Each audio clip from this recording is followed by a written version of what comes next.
The house was supposed to be a retreat. A sanctuary where Lydia could finally catch her breath and piece her life back together after the breakup. Nestled deep in the woods by the shores of an isolated lake, the rental had been advertised as perfect for writers and dreamers. Lydia, desperate to escape the suffocating weight of the city and the memories of a relationship gone wrong, had booked it on impulse. The first impression was promising. The lake shimmered under the late afternoon sun, its surface like glass. The house itself, though old and weathered, had a certain charm. White clapboard siding, green shutters, and a wraparound porch where she imagined sipping coffee in the mornings. But as Lydia stepped inside, an inexplicable chill passed through her, settling deep in her bones. She blamed the drafty windows, but the unease lingered, nagging at the edge of her thoughts. That night as she unpacked, she noticed something odd. The floorboards near the living room had warped slightly, leaving a narrow gap in the wood. She could have sworn she saw movement, just a flicker like something shifting in the shadows beneath the floor. She brushed it off, telling herself it was her imagination. The first week was uneventful, though the house seemed determined to remind her of its age. The plumbing groaned at night, and the old pipes clanged like far-off church bells. But Lydia was used to quirks in old buildings and wasn't easily spooked. Then came the knocking. It started faintly, just a light tap-tap-tap at random intervals. At first she thought it was the wind rattling a loose shutter. But as the nights passed, the sound grew louder, more deliberate. One evening she decided to investigate. The sound seemed to be coming from beneath the floorboards in the living room. Armed with a flashlight, Lydia crouched down and peered into the narrow gap. Her breath caught in her throat. For a brief moment, she thought she saw an eye staring back at her. She yelped and stumbled backward, the flashlight clattering to the floor. When she gathered the courage to look again, the gap was empty. She laughed nervously, trying to shake the feeling of being watched. The lake, once so serene, began to take on an unsettling quality. The water had a way of absorbing light, growing darker the deeper you looked. Sometimes, when Lydia stood on the dock, she thought she saw shapes moving just beneath the surface. One morning, as the fog rolled in thick and low, she decided to take her kayak out. The stillness was oppressive, the kind that pressed against your ears and made every sound feel intrusive. About 20 feet from shore, Lydia paused, letting the paddle rest on her lap. The fog wrapped around her like a living thing, muffling the world beyond. Then she saw it, a pale face just beneath the water, its eyes wide and unblinking. Her scream startled a flock of birds from the nearby trees. She paddled back to shore as fast as she could, her hands trembling. When she looked back, the water was smooth and empty, as if nothing had been there at all. The house's quirks began to escalate. At night, Lydia could hear faint voices, not words exactly but the rhythmic cadence of someone speaking.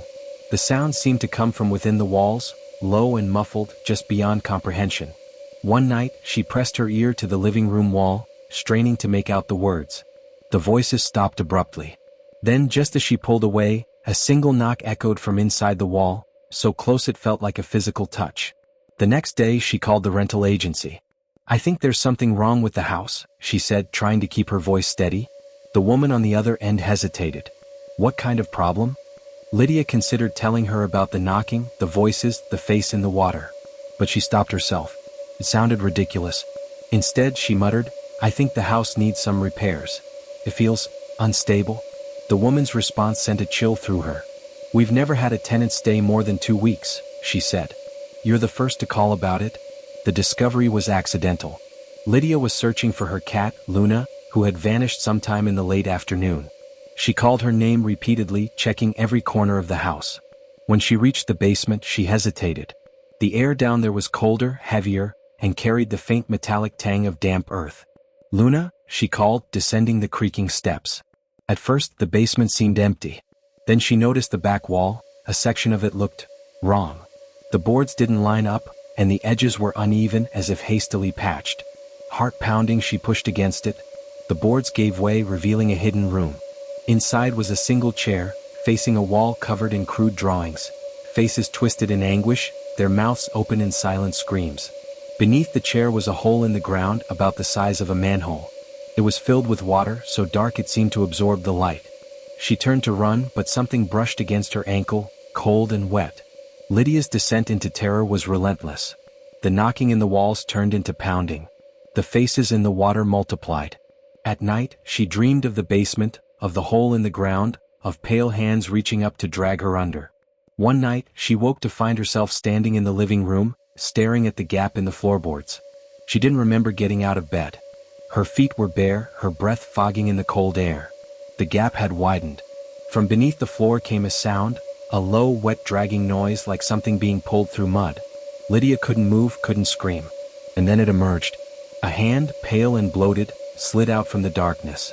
It was followed by another, then a head, swollen and featureless, with empty sockets where eyes should have been.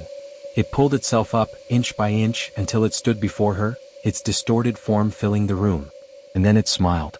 The following days blurred into one long, waking nightmare. The thing in the house didn't let her leave.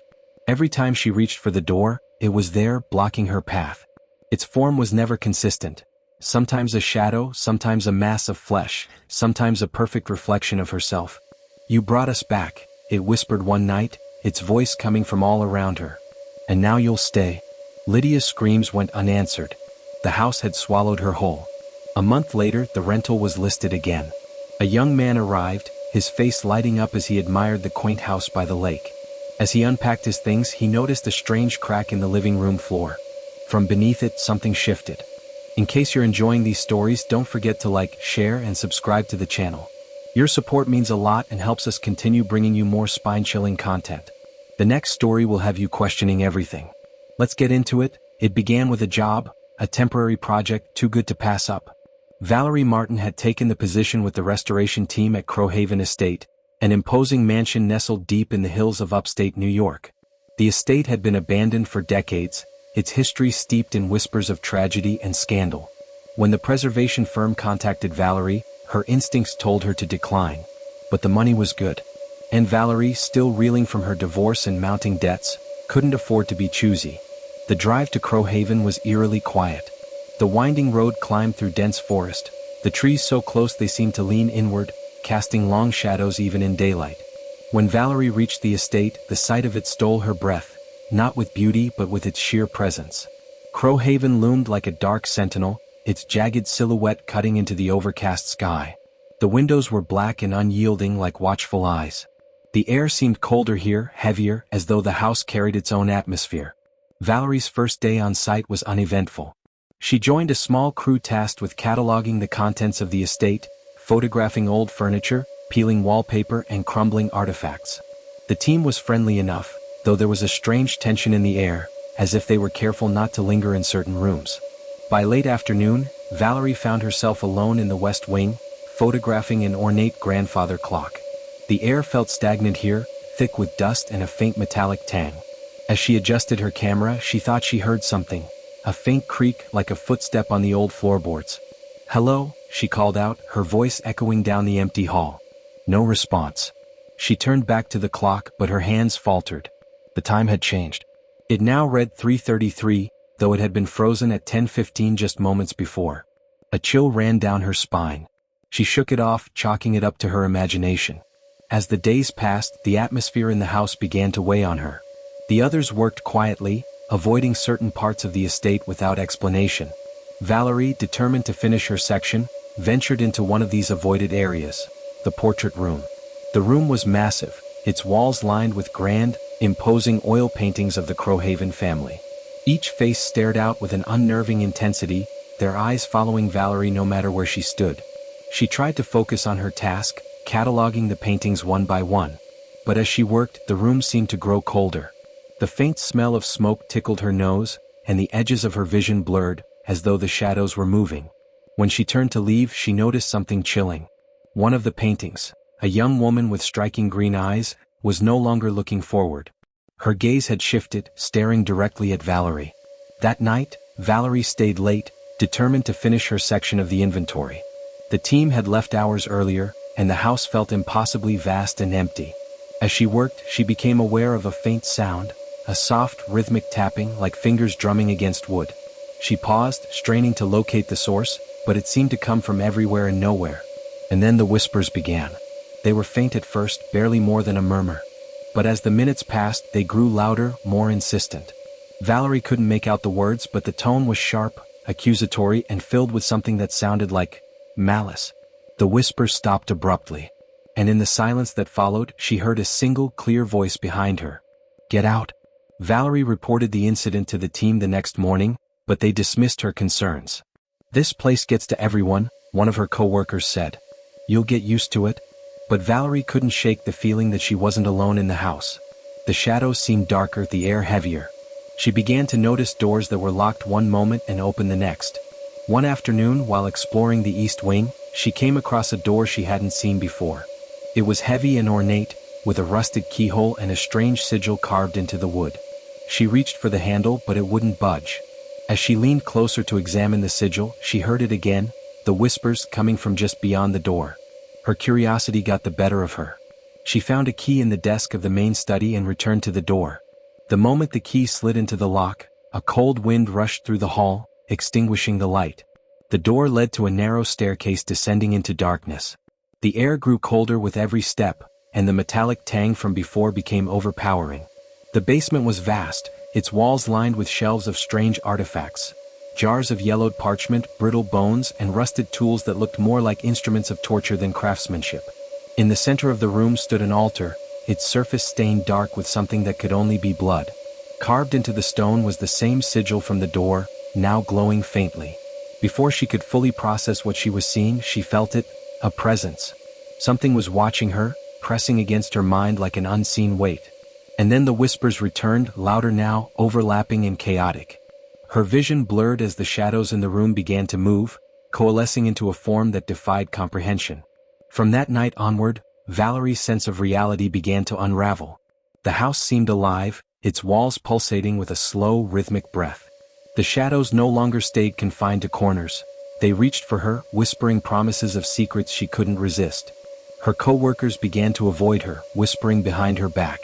She overheard one of them say, "She's like the others. It's happening again." When she confronted them, they denied everything, but their faces betrayed their fear. The final night came like a crescendo.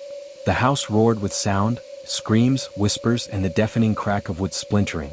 The sigil from the basement appeared on every surface, glowing with an unnatural light.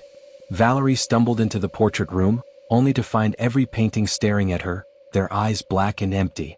And in the center of the room stood the figure, a towering mass of shadow and flesh, its form shifting constantly. "Thank you for opening the door," it said, its voice a chorus of agony. The thing lunged for her and Valerie ran. But every hallway twisted into itself, leading her back to the basement. The altar now pulsed with light, the sigil spinning and shifting as if alive. "You are the key," the voices said, overlapping and deafening. The last thing Valerie saw was the sigil consuming her, pulling her into its endless darkness. Months later, a new restoration team arrived at Crow Haven. The house was as silent and foreboding as ever, but one thing had changed. On the far wall of the portrait room hung a new painting. Valerie, her face frozen in a silent scream. That was chilling, wasn't it? Now let's dive into our next terrifying tale. The town of Black Hollow was not a place that appeared on most maps. Nestled deep in a valley surrounded by dense forest, it was a quiet, forgotten corner of the world. Lydia Morrow had never heard of it until the letter arrived. A formal, wax-sealed invitation to inherit her estranged great-aunt's house. She barely remembered the woman, having met her only once as a child, but the offer couldn't have come at a better time. Her divorce had left her drained, both emotionally and financially, and the thought of starting fresh in a quaint, free house sounded like a lifeline. It would just be temporary, she told herself, a stopgap while she figured out what to do next. The house itself, called Hawthorne Lodge, stood at the edge of town, a sprawling Victorian mansion with sharp gables and narrow windows that stared out like unblinking eyes. The townspeople were polite but distant, their smiles strained when she mentioned her new address. One old man, standing outside the general store, muttered something under his breath as she passed. She caught only a single word, "Cursed?" Lydia laughed nervously and told herself it was just small-town superstition. The first night in Hawthorne Lodge was uneventful, though the silence was unnerving. The house seemed too large for one person, its hallways stretching farther in the dark than they had during the day. Lydia explored cautiously, her footsteps echoing on the wooden floors. She found a bedroom on the second floor, one with a view of the forest that surrounded the property. The trees swayed gently in the wind, their branches scratching against the windows. That night she dreamt of voices, faint and distant, like whispers carried on the breeze. When she woke, her heart was pounding, though she couldn't remember why. Over the next few days, Lydia began to notice small, unsettling details. The doors, for example. No matter how carefully she closed them, she would find them ajar when she returned to her room. At first, she blamed the uneven floors or the draft, but it kept happening with doors she was sure she had locked.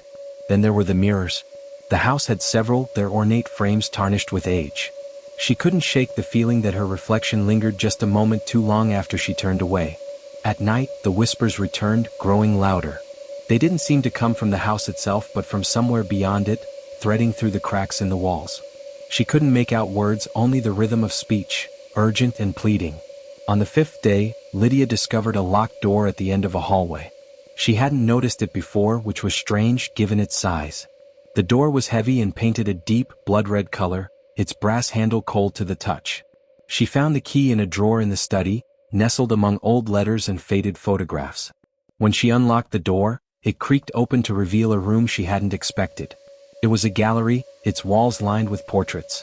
The subjects were all women, their faces solemn, their eyes hauntingly lifelike. At the far end of the room hung a massive painting of a woman who looked strikingly like Lydia. Her dark hair was swept into an elaborate bun, and she wore a black dress with a high collar. Her eyes seemed to follow Lydia as she crossed the room. When Lydia turned to leave, she thought she saw the woman in the painting smile. That evening, Lydia sat on the porch, sipping tea and watching the sun set over the forest. The colors were vivid, deep oranges and purples, but the beauty was marred by a sense of unease she couldn't shake. As the shadows lengthened, she noticed movement at the edge of the woods. A figure stood there, half hidden among the trees. It was too far away to make out details, but it was tall and unnaturally still. She stared at it, waiting for it to move, to shift its weight or turn away. But it didn't. It just stood there watching. When she finally blinked, it was gone. The next morning, Lydia woke to find deep scratches on the front door, as though something had tried to claw its way inside. The wood was splintered, the marks impossibly long and deep. She called the local police, but the officer who arrived seemed reluctant to investigate. He glanced at the door, muttered something about wild animals, and left without offering much help. That night, she bolted the doors and windows, but the scratching returned, this time from inside the house. Unable to sleep, Lydia decided to explore the attic. She had avoided it until now, unnerved by the narrow staircase and the faint, musty smell that seemed to waft down from above. The attic was vast, filled with old furniture draped in white sheets. Cobwebs hung in the corners and the air was thick with dust. As she moved deeper into the space, she noticed a small, child-sized chair sitting in the center of the room. On it was a doll, its porcelain face cracked, its eyes painted a vivid, unnatural green. Something about the doll felt wrong. Its gaze seemed to shift as she walked around it, always watching. Then she heard it, a faint giggle, high-pitched and echoing, though the attic was empty. The whispers were no longer confined to the night. They followed Lydia through the house, growing louder and more insistent. And then she started to see them. Faint messages scrawled on the walls in what looked like charcoal. "Leave. She's coming. Don't trust her." Each time she wiped them away, they reappeared within hours, the writing angrier and more desperate. One morning, she found a message written on the mirror in the bathroom. "You opened the door." Reality began to blur. Lydia couldn't tell if the things she saw were real or hallucinations. The shadows in the house grew darker, deeper, taking on shapes that seemed to move when she wasn't looking. The figure in the woods began appearing closer, standing at the edge of the porch. One night, she woke to find it standing at the foot of her bed. Lydia's breaking point came when she discovered a journal hidden in the floorboards of the study. It belonged to her great-aunt and detailed the house's history, a legacy of darkness, of rituals meant to bind something within its walls. But Lydia had unknowingly undone the protections by opening the red door. The final entry read, "If you're reading this, it's too late. It won't stop until it takes you." The house began to collapse around her, the walls bleeding shadow. The figure emerged fully now, a towering mass of eyes and teeth. As Lydia tried to flee, she found herself back in the portrait room. Her own face stared back at her from the painting, frozen in a silent scream. Months later, a new family moved into Hawthorne Lodge. The real estate agent assured them the house was perfectly safe. As they unpacked, their youngest daughter wandered into the portrait room. "Mommy," she called. "Why is the lady in this painting crying?" Thank you for watching. If you enjoyed this video, don't forget to like, share, and subscribe to the channel. Your support helps us bring you more thrilling stories. And hit the bell icon to never miss an update.